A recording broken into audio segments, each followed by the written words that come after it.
जो आप मेरे पीछे देख रहे हैं वो दुनिया की सबसे स्ट्रिक्ट और सबसे बड़ी जेल है। इस मेगा जेल में 40,000 कैदियों की कैपेसिटी है। यहाँ वो कैदी हैं जिन्हें आप सबसे खतरनाक और अनसेफ इंसान मान सकते हैं। तुमने कितने लोगों की जान ली है? 5, 10, कितने? 50 से ज्यादा। MS-13 और बाकी कई गैंग्स। ये जानवर है, ये इंसान नहीं है। ये साइकोपैथ और सोशियोपैथ हैं, ऐसे लोग जिनसे आप यहाँ मिलने वाले हैं। हम सबसे खतरनाक कैदियों को देखने जा रहे हैं। स्वागत है सी कॉट में, जो कैपेसिटी के हिसाब से दुनिया की सबसे बड़ी जेल है एल सल्वाडोर में। इसे सबसे खतरनाक क्रिमिनल्स को कैद करने के लिए बनाया गया है। जो यहाँ आते हैं वो जिंदा बाहर जाने की उम्मीद नहीं कर सकते। यहाँ से निकलने का कोई रास्ता नहीं है। तुम यहाँ से कैसे बाहर जाओगे? इस छोटे से देश जिसकी आबादी सिर्फ 60 लाख है, उसको इतनी बड़ी जेल क्यों चाहिए? वजह है खतरनाक गैंग्स। कभी पूरे देश पर राज करने वाले इन गैंग्स पर मार्च 2022 से कड़ी कार्रवाई शुरू हुई। राष्ट्रपति नायाब बुकेले के शासन में सिर्फ 16 महीनों में 70,000 से ज्यादा लोगों को अरेस्ट किया गया। ये देश की एडल्ट पॉपुलेशन का करीब 2% है। बसों ने रात के अंधेरे में एक सख्ती से तैयार किए गए ऑपरेशन में हजारों गैंग के सदस्यों को जंजीरों में बांधकर सी कॉट पहुंचाया। एक के पीछे एक बैठाए, सिर झुकाए, वो एक ही भीड़ की तरह दिख रहे थे।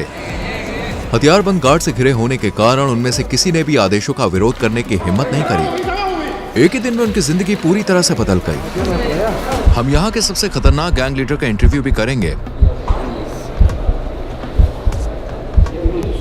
10 मिनट। 2022 में बनी ये जेल बहुत बड़ी है। ये जेल जो है ये करीब 410 एकड़ में फैली है दोस्तों। और आपको बता दें इसमें करीब 8 अलग अलग हिस्से हैं। हर 2 हिस्सों को 3 मीटर ऊंची दीवार और नुकीले तारों से घेरा गया है। ये पूरी जगह 9 मीटर ऊंची दीवार और 3 मीटर ऊंची बिजली की तारों वाली फेंस से घिरी हुई है, जिसमें 15,000 वॉट का करंट है। 19 वॉच टावर्स हर हरकत पर नजर रख रहे हैं ताकि कुछ भी छूट न जाए। यहाँ की पूरी डिजाइन सिर्फ भागने से नहीं रोकती, बल्कि भागने के ख्याल को ही मिटा देती है। हेलो, हमारे पास प्रेसिडेंसी से परमिशन है। सोल्जर्स ने हमें रोक लिया। हमें उम्मीद है कि ये आखिरी चेक पॉइंट होगा। सी कॉट के आसपास के 2 किलोमीटर के दायरे में जैमर ने सारे सिग्नल्स ब्लॉक कर दिए हैं, जिससे कम्युनिकेशन बंद हो गया है। जेल की सुरक्षा के लिए 600 से ज्यादा सैनिक सिर्फ बाहरी सुरक्षा पर तैनात हैं। जेल में दाखिल होने से पहले हमें अपनी सारी चीजें यहीं छोड़नी होंगी। हम सिर्फ कैमरा और माइक्रोफोन साथ ले जाएंगे बस। धीरे धीरे पास करो, कैमरे की तरफ देखो। Body scanner. मुझे याद नहीं रहा कि मैंने अपनी वेडिंग रिंग उतारी है। इसे वहां रखना होगा। ये मशीन कुछ भी छुपने नहीं देती। ये हाई कैपेसिटी एक्सरे स्कैन हड्डियों और अंदरूनी अंगों तक को दिखा देता है। इसे खासतौर पर नए कैदियों की जांच के लिए इस्तेमाल किया जाता है, ताकि कोई भी अपनी बॉडी में ऐसा सामान ना ले जाने की कोशिश करे जो पूरी तरह से प्रतिबंधित है। ये लोग चीजें निगल लेते थे या फिर वजाना और एड्स के जरिए अंदर लाने की कोशिश करते थे। Micro SD card, micro chips और यहाँ तक कि फोन चार्जर भी। एक और गहन बॉडी चेक की गई। अपने जूते उतारो। उन्होंने हमारे सॉक्स को भी अंदर से चेक किया। हमें केवल सिक्योरिटी पार करने में 1 घंटा लग गया, जबकि हमें मीडिया के रूप में इनवाइट किया गया था और इसके लिए महीनों पहले अप्लाई किया था। गार्ड्स ने मास्क पहना है क्योंकि वो यहाँ एक जोखिम भरा काम कर रहे हैं। अगर उनकी पहचान हो गई तो टाउन सेंटर्स जाना उनके लिए और भी खतरनाक हो सकता है, क्योंकि इनके गैंग्स के बहुत सारे कनेक्शन है, इसलिए उन्हें अपनी पहचान छुपानी पड़ती है। आप मास्क क्यों नहीं पहनते? मुझे उनसे आमने सामने बात करनी पड़ती है, उनकी आंखों में देखकर। वो पहले से ही जानते हैं कि मैं कौन हूँ। अब हम रजिस्ट्रेशन रूम में हैं। ये जगह सिर्फ कैदियों के लिए है। जब किसी क्रिमिनल को सड़क से पकड़ा जाता है तो उनके पास कोई ID नहीं होती और न ही वो अपना असली नाम बताते हैं, इसलिए उनकी फिंगरप्रिंट और फोटो लेकर उन्हें सिस्टम में एनरोल किया जाता है। एक बार जब वो सी कॉट का परमानेंट पार्ट बन जाते हैं तो वो अपने परिवार और प्रियजनों से हमेशा के लिए संपर्क खो देते हैं, क्योंकि फैमिली विजिट स्ट्रिक्टली मना है। ये भी ध्यान देने वाली बात है कि बड़ी कार्रवाई के दौरान कुछ मासूम लोग गलती से जेल में बंद कर दिए गए। नो कॉन्टैक्ट पॉलिसी की वजह से उनके परिवार को ये तक नहीं पता कि वो कहाँ हैं या जिंदा भी हैं या नहीं। कुछ के लिए ये डॉक्यूमेंट्री उनके गायब प्रियजन को देखने का पहला मौका हो सकता है। कैदियों के मॉड्यूल्स में जाने से पहले हम जेल के आर्मरी सेक्शन में गए। ये हिस्सा किसी भी संभावित दंगे के मामले में जरूरी है, क्योंकि यहाँ के क्रिमिनल्स दुनिया के सबसे खतरनाक क्रिमिनल्स माने जाते हैं। हम जो हथियार यहाँ इस्तेमाल करते हैं वो T65 राइफल है, जो कि M16 राइफल जैसी ही होती है। हमारे पास 12 गेज शॉटगन भी है। सिग सॉयर राइफल हमें तंग जगहों में भी आसानी से काम करने देती है। जब क्रिमिनल्स को अरेस्ट कर बस में ले जाया जाता है तो उनके मूवमेंट को रोकने और ऑफिसर्स की सुरक्षा के लिए कई तरह की हथकड़ियां और जंजीरें लगाई जाती हैं। क्या यहाँ पे कभी दंगा हुआ है? अभी तक कोई भागने की कोशिश नहीं हुई। यहाँ हमारे पास सबसे खतरनाक क्रिमिनल है। दंगा रोकने वाले गियर में सिर की सुरक्षा, फेस शील्ड, गर्दन की सुरक्षा, एंटी ट्रॉमा वेस्ट, पैरों की सुरक्षा, शिन गार्ड्स और एक शील्ड शामिल है। आमतौर पर जेलों में कैदी हाथ से बने हथियार जैसे चाकू या नुकीले औजार तैयार कर लेते हैं। उनकी पूरी सुरक्षा की जाती है। आप देख सकते हैं उनके पैरों की भी सुरक्षा होती है। क्योंकि जेल बहुत बड़ी है, हमें बस से जाना होगा। अब हम मॉड्यूल एरिया में एंटर कर रहे हैं। देश को सुरक्षित रखने के लिए सीकॉट में 1000 स्टाफ मेंबर्स काम करते हैं। ये लगभग इम्पॉसिबल है, लेकिन बस सोचिए अगर कोई कैदी इस किले नुमा जेल से बाहर निकल भी जाए तो जो छोटे छोटे पत्थर आप देख रहे हैं उन्हें जानबूझकर यहाँ रखा गया है। इन पत्थरों पर चलते ही आवाज होती है जैसे अलार्म बज गया हो। ऐसे में चुपचाप भागना नामुमकिन है। क्या उन्होंने भागने की कोशिश की? नहीं। क्या वो कोशिश कर सकते हैं? मुश्किल है, क्योंकि उन्हें कई सिक्योरिटी रिंग्स पार करने होंगे। सीकॉट को एक अलग अलग जगह पर अपनी पूरी इंफ्रास्ट्रक्चर के साथ बनाया गया है, जिसमें इलेक्ट्रिकल और सीवेज सिस्टम भी शामिल है ताकि बाहरी रोक टोक ना हो सके। अगर बिजली कट जाए या पानी की सप्लाई रुक जाए तो सिस्टम्स और पावर प्लांट से 1 हफ्ते तक काम कर सकते हैं। मुझे बहुत एक्साइटमेंट हो रही है। अब हम दुनिया के सबसे खतरनाक क्रिमिनल्स के आमने सामने होने वाले हैं। माहौल काफी तनावपूर्ण है। अब हम एक मॉड्यूल के अंदर जा रहे हैं। आप यहाँ तीसरे और चौथे मॉड्यूल को एक साथ देख सकते हैं। जो क्रिमिनल इनमें से किसी एक इमारत में घुसता है वो कभी इन दरवाजों से बाहर नहीं निकलता। कुछ ही कदमों में हम 2500 से ज्यादा कैदियों के बीच होंगे। ये ऐसा है जैसे कंट्रोल केओस के बीच कदम रख रहे हैं।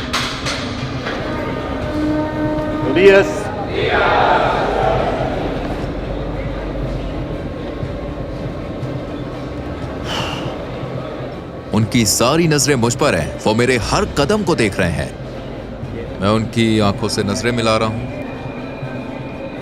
यहाँ इतने सारे लोग हैं, मेरे पास शब्द नहीं है। मुझे बहुत बेचैनी महसूस हो रही है। सभी कैदियों ने सफेद शर्ट, शॉर्ट्स और चप्पल पहनी होती है। उनके पास और कोई सामान नहीं होता। ज्यादातर कैदी मुश्किल से 20-25 साल के होते हैं और गंभीर अपराधों के लिए दोषी ठहराए गए हैं। इतिहास के सबसे कुख्यात क्रिमिनल के पास भी आमतौर पर 20 से 30 पीड़ितों का रिकॉर्ड होता है, लेकिन यहाँ कुछ कैदी सैकड़ों मासूम लोगों की जान लेने के लिए जिम्मेदार हैं। क्या मैं कैदियों से कुछ पूछ सकता हूँ? नहीं, बिल्कुल नहीं। अगर आपके कोई सवाल है तो मैं उनका जवाब दूंगा। अगर वो मुझसे बात करने की कोशिश करें तो आप क्या करेंगे? मैं उन्हें ऐसा करने नहीं दूंगा। वो जानते हैं कि अगर उन्होंने इंस्ट्रक्शंस को फॉलो नहीं किया तो उन्हें सजा मिल सकती है। मुझे जानने की उत्सुकता है कि इन ग्रुप लीडर्स में से किससे मेरा इंटरव्यू होगा। हमें इस पीली लाइन को पार करने की इजाजत नहीं है क्योंकि ये दुनिया के सबसे खतरनाक इंसानों में से हैं। हमारे और उनके बीच कोई सलाखें नहीं है और हर कोई जानता है कि यहाँ कुछ भी हो सकता है। इस मेगा जेल के 8 मॉड्यूल में से आपको बता दें हर एक में 32 सेल हैं। हर सेल में करीब 80 कैदी होते हैं, लेकिन ये संख्या 150 तक जा सकती है। जेल अभी अपनी पूरी क्षमता पर नहीं है, लेकिन फिर भी हर कैदी के पास केवल 0.5 स्क्वायर मीटर्स की पर्सनल जगह है। कैदियों को ना तो कोई वेंटिलेशन मिलता है और ना ही सेल के बाहर चलने का कोई आंगन। यहाँ हर कैदी को इतनी लंबी सजा दी गई है जिसको आप इमेजिन भी नहीं कर सकते। एक चीज जो नहीं बदलती वो ये है कि ये कैदी कभी भी बाहर नहीं जाएंगे और कभी सूरज की रोशनी नहीं देख पाएंगे। जेल के अंदर बाहर आने जाने की इजाजत केवल स्टाफ और कभी कभी मीडिया को है। ये लोग कभी भी इस बिल्डिंग को नहीं छोड़ेंगे। अगर आप उनके चेहरे को देखें तो उनकी आंखों में खालीपन दिखेगा। इनके पास भविष्य के लिए कोई उम्मीद नहीं है। ये लोग बहुत रोबोटिक लगते हैं। इनकी जिंदगी एकदम बेजान चल रही है। ये खुला कोना इनका टॉयलेट एरिया है। 80 कैदियों के लिए यहाँ सिर्फ 2 टॉयलेट है। ये काफी अपमानजनक है। इनका पूरा कॉन्फिडेंस और अनुशासन यहाँ तोड़ दिया जाता है। जहाँ ये टॉयलेट करते हैं वहीं पर ये नहाते भी हैं। खुद को साफ करने के लिए वो प्लास्टिक के डायपर्स और एक ही बेसिन का इस्तेमाल करते हैं। उनकी सेल में पीने के लिए सप्लाई नहीं है, इसलिए उन्हें पीने के पानी के लिए एक नीले बैरल पर निर्भर रहना पड़ता है। जहाँ कैदी सोते हैं वो है मेटल के बंक बेड, न तकिया और न ही गद्दा। हर कैदी को सिर्फ जरूरत भर का सामान मिलता है। एक सफेद चादर, एक यूनिफॉर्म, मोजे, चप्पल और एक तौलिया, बस यही। ये कैदी अपने 4 लेवल वाले बंक बेड पर पूरा दिन बिताते हैं। इन्हें ऐसे ठूस कर रखा गया है जैसे गोदाम में सामान रखा जाता है। स्वच्छता और अनुशासन के लिए कैदियों के बाल हर 2 हफ्ते में जेल स्टाफ द्वारा काटे जाते हैं। लंबे बाल या दाढ़ी सिर्फ गंदे ही नहीं होती, बल्कि इनसे तेज धार वाली चीजें भी छुपाई जा सकती है। चलो देखते हैं, अपनी शर्ट उतारो और यहाँ लाइन में खड़े हो जाओ। अब ये अपनी शर्ट्स उतार रहे हैं। ये कैदी कभी MS-13 और बोरियो 18 गैंग्स का हिस्सा थे जो एल सल्वाडोर के मोहल्लों पर राज करते थे। इन 2 दुश्मन गैंग्स ने सालों तक लोकल लोगों से पैसे वसूले और उन्हें बहुत तकलीफ दी। यहाँ बोरियो 18 और MS-13 दोनों गैंग्स एक ही सेल में हैं। हाँ बिल्कुल, पूरा मॉड्यूल ऐसा ही है, सभी इसी तरह रहते हैं। बाहर अगर कोई दूसरे के इलाके में जाता है तो उसे बुरी तरह से मारा जाता है, लेकिन यहाँ वो आखिरी सांस तक एक साथ रहते हैं। ये एक दूसरे पर हमला किए बिना कैसे रहते हैं?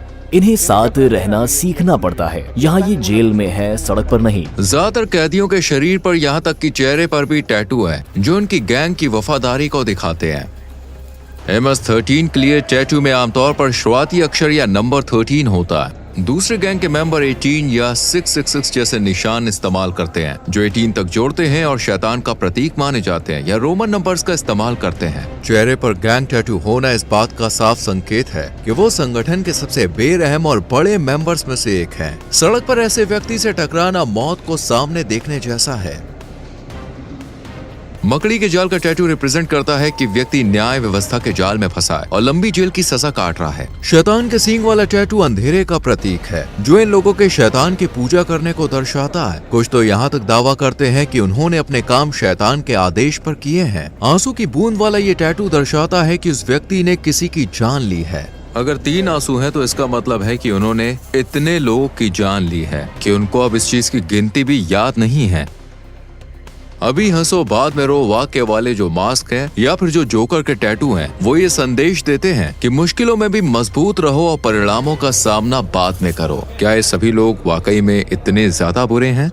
ये किसी और ही लेवल पर है। सबसे खतरनाक क्रिमिनल जो अपनी मानसिकता कभी नहीं बदलेंगे।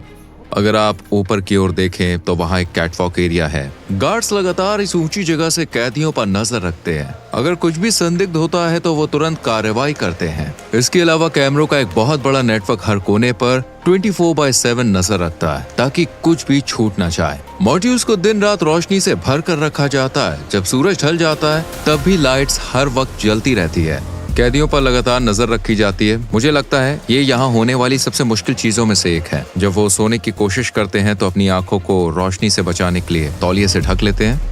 यहाँ पर एक पादरी बाइबल से कैदियों को देके कुछ महत्वपूर्ण पाठ पढ़ा रहे हैं। वहीं दूसरी तरफ कुछ कैदी फिजिकल एक्सरसाइज कर रहे हैं। एक ट्रेनर भी मौजूद है। ये इकलौता समय है जब ये कैदी अपनी सेल से बाहर आते हैं। ये गतिविधियाँ हथियारबंद गार्ड्स की नजर में हफ्ते में कुल 1 घंटे के लिए होती है। इस तरह की एक्टिविटी प्रति सप्ताह टोटल 1 घंटे के लिए होती है। बाकी पूरा समय ये अपनी सेल में बंद रहते हैं। ये एक रोटेटिंग शेड्यूल है। जगह की कमी के कारण सभी कैदी एक ही दिन बाहर नहीं आ सकते। यदि कैदी सेल के बाहर होते हैं तो ऐसे में क्या कभी कोई बड़ा हंगामा हुआ है? अब तक कुछ नहीं हुआ। जब भी हमारा कैमरा किसी सेल पर फोकस करता है तो अक्सर हम किसी कैदी को चुपचाप कुछ शब्द बोलते हुए देखते हैं। जेल की सलाखों के पीछे भी गैंग के मेंबर बाहर ऑर्डर्स भेजने की कोशिश करते हैं। एक कैदी ऐसा ही कर रहा था। उसका मैसेज ब्लॉक करने के लिए सेंसर कर दिया। ये गैंग सभी भी काफी ताकत रखते हैं। अफवाह है कि ये मासूम लोगों को निशाना बनाकर बदला लेने का प्लान बना रहे हैं। इसके जवाब में अधिकारियों ने चेतावनी दी है कि वे कैदियों पर और सख्त कदम उठाएंगे। अगर उन्होंने ऐसा किया तो उन्हें जेल में खाना नहीं मिलेगा। मैं कसम खाता हूँ वो एक दाना चावल भी नहीं खाएंगे। फिर देखते हैं वो कितने दिन टिकते हैं। यहाँ कैदियों को दिन में 3 बार सुबह, दोपहर और रात का खाना मिलता है। नाश्ते में आम तौर पर चावल और बीन्स होते हैं और रात के खाने में भी यही होता है। दोपहर के खाने में सफेद चावल और पास्ता मिलता है। यहाँ कोई न्यूट्रिशन वाला खाना जैसे चिकन या मीट नहीं दिया जाता। ये है आज का लंच। चावल, पास्ता और 2 टॉर्टिला। क्या मेन्यू रोज बदलता है? नहीं। क्या हर दिन यही खाना होता है? हाँ, हमेशा यही। फ्रेशमेंट। ये एक मीठा पेय है। मैं इसे खुद चखने वाला हूँ।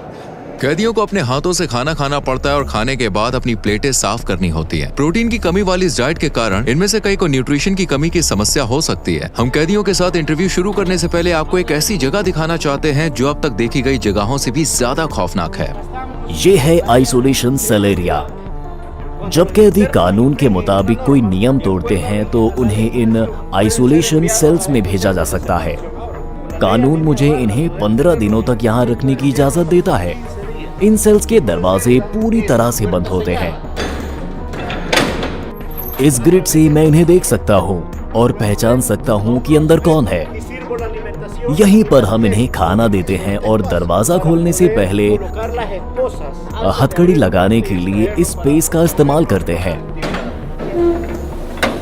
स्वागत है आइसोलेशन सेल में। अगर कोई कैदी मिसबिहेव करता है तो उसे यहीं भेजा जाता है। वो ये नहीं जानता कि कितना समय हो चुका है या उसे और कितनी देर तक यहाँ रहना होगा। दिनों या हफ्तों तक वो इस कंक्रीट के बिस्तर पर सोता है बिना बाहर निकले। वो बाहरी दुनिया से पूरी तरह कटे होते हैं, अकेले केवल अपने ख्यालों के साथ। देखिए, यहाँ पर पीने के लिए एक बेसिन है। यहीं से वो पानी लेते हैं और यहीं वे टॉयलेट करते हैं। पीने के पानी का बेसिन और टॉयलेट पास पास हैं। टॉयलेट हाल ही में इस्तेमाल किया गया है और गंदा दिखता है, जिससे लगता है कि सेल का हाल ही में इस्तेमाल हुआ है। उनके पास रोशनी के लिए इकलौता ये छोटा सा छेद है, जिससे मुश्किल से सूरज की रोशनी अंदर आती है। यही छेद ताजी हवा का भी इकलौता साधन है। आपके हिसाब से आइसोलेशन रूम की सबसे मुश्किल बात क्या है? अंदर आप अपने हाथ भी नहीं देख सकते। जब कोई कैदी आइसोलेशन में होता है तो जरूरी है उसके पास पढ़ने को हो जो उसका दिमाग शांत रख सके, लेकिन यहाँ कुछ भी नहीं मिलता। चाहे कोई क्रिमिनल कितना भी कठोर क्यों ना हो, अकेलापन उन्हें तोड़ देता है। ये हमारे यहाँ के क्रिमिनल्स के लिए जरूरी है जो कभी खुद को भगवान मानते थे। ये लोगों का जीना मरना तय करते थे। वे माफी मांग सकते हैं और शायद भगवान उन्हें माफ कर दे, लेकिन यहाँ न्याय होना चाहिए क्योंकि इतने सारे पीड़ितों के लिए वो यही डिजर्व करते हैं। अब हम साइको नाम से मशहूर कैदी का इंटरव्यू लेने जा रहे हैं। उसका 34 साल का क्रिमिनल रिकॉर्ड है और पिछले 25 साल से वो एक संगठन में बड़ी पोस्ट पर रहा है। 10 मिनट। इस कैदी के चारों ओर सुरक्षा सुनिश्चित करने के लिए 12 गार्ड्स भी काफी नहीं है। मास्क उतारो। तुम्हारा नाम क्या है? मेरा नाम मार्विन आर्नेस्टो है। तुम्हारी उम्र कितनी है? मैं 41 साल का हूँ। तुम 41 के नहीं लगते, तुम ज्यादा से ज्यादा 35 के लगते हो। ये अच्छी बात है कि तुमने कहा, क्योंकि मुझे तो बुरा महसूस होता है। क्या मैं तुम्हारे टैटू देख सकता हूँ? MS-13। तुमने इस क्राइम ऑर्गेनाइजेशन को कब ज्वाइन किया? 2004 में, लेकिन मैंने क्रिमिनल रिकॉर्ड 11 साल की उम्र से शुरू कर दी थी। तुमने पहली बार इस रास्ते पर कैसे कदम रखा? जब किसी के पास सिर्फ माँ होती है और माँ काम पर जाती है तो आप सड़क पर सहारा ढूंढते हो। आप किसी को ढूंढते हो जो आपकी मदद कर सके। मैंने सोचा, और मेरी माँ गरीब है, मुझे जूते चाहिए, मुझे कपड़े चाहिए, और मैंने चोरी करना शुरू कर दिया। फिर मुझे एक पिता की तरह कोई चाहिए था, क्योंकि मैं अपने पिता के साथ बड़ा नहीं हुआ, और मैंने गैंग ग्रुप ढूंढ लिया। मैंने एक हत्या की और एल सल्वाडोर आ गया अपनी जिंदगी बदलने की कोशिश करते हुए। लेकिन यहाँ और गैंग्स थी और मैंने वही करना शुरू कर दिया और मैं फिर पकड़ा गया। मैं हमेशा ऐसा इंसान रहा हूँ जो अपने मन में ठान ली गई चीजों को पूरा करना चाहता था, और मैंने वो सब कुछ किया जो मुझे करना था। लेकिन देखो, मैं यहाँ हूँ। शैतान अपने लोगों को ऐसे ही इनाम देता है। क्या सच है कि इस क्राइम ऑर्गेनाइजेशन में शामिल होने के लिए किसी की जान लेनी पड़ती है? हाँ। पहला शिकार शायद तुम्हारे किसी रिश्तेदार का ही होता है। मुझे सच में याद नहीं है कि कितने लोगों की जान ली थी, लेकिन हाँ, क्योंकि तुम्हें अपनी गैंग के लिए इलाका हासिल करना होता है। मैंने अपनी माँ, अपने पिता, अपने बेटे, सब कुछ यहाँ गैंग्स की वजह से खो दिया। मेरा मतलब है, मैं USA में अपने परिवार के साथ एक बेहतर जिंदगी जी सकता था, लेकिन तुम जानते हो, हमने गलत फैसले लिए। यही इसका नतीजा है। इसलिए मैं युवाओं से कहता हूँ, अरे स्कूल जाओ, अपने माँ और पिता की बात सुनो। वो जिंदगी मत जियो जो हम जी रहे हैं। इससे बाहर निकलने का कोई रास्ता नहीं है। तुमने कितने लोग की जान ली है? 5 या 10? कितने? नहीं, अगर तुम जेल में मेरे बाद के समय की बात करो तो शायद 50 से ज्यादा। कभी कभी ऐसा करना पड़ता है।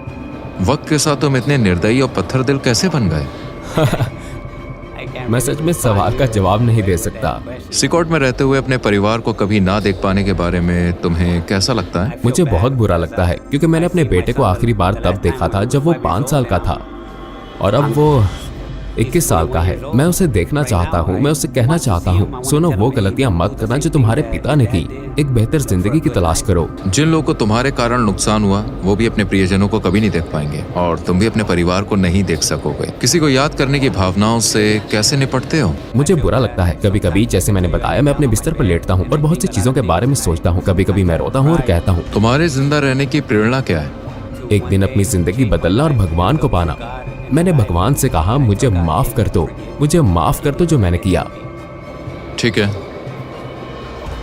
आखिरकार हमने सूरज की रोशनी देखी और सच कहूं सीकॉट ऐसी जगह है जहां आप कभी भी नहीं जाना चाहेंगे, यहाँ तक कि एक विजिटर के तौर पर भी। लेकिन जिन लोगों ने सल्वाडोर के मासूम लोगों को शिकार बनाया, ये अब उनका हमेशा का घर बन गया है। इन क्रिमिनल्स ने निर्दोष लोगों का जीने का हक छीन लिया और अब वो इसकी कीमत चुका रहे हैं। सल्वाडोर की सरकार का मैसेज साफ है, अब अपराध बर्दाश्त नहीं किया जाएगा और सजा बेहद सख्त होगी। एल सल्वाडोर में सबसे ज्यादा हाई रेट लाइफ कॉस्ट या फाइट्स की वजह से चरम पर एक साल में हर 1 लाख लोगों में से 104 अपनी जान गंवा देते थे। पिछली सरकारों ने इन गैंग्स के साथ दोस्तों समझौते किए, लेकिन इससे हमेशा के लिए शांति कभी नहीं आई। हालांकि मौजूदा सरकार का मेथड कंट्रोवर्शियल है, लेकिन 2023 तक ये नंबर तेजी से गिरकर 1 लाख में 2.4 हो गया, जिससे सल्वाडोर पहली बार दुनिया के सबसे सुरक्षित देशों में शामिल हो गया। अब तक के नतीजे साफ हैं, शहरों में शांति लौट आई और मोहल्लों में सुकून देखा जा सकता है। लेकिन उन लोगों का क्या जो गलत तरीके से जेल में डाले गए? क्या ये सही न्याय है या केवल अपराध को काबू में रखने का तरीका? क्या ये एक परमानेंट समाधान है या फिर सिर्फ एक टेम्परेरी उपाय? फिलहाल देखिए, हम आपको बता दें, जवाब साफ नहीं है और दुनिया इसे ध्यान से देख रही है। इस डॉक्यूमेंट्री को देखने के लिए धन्यवाद। अगली बार फिर मिलेंगे।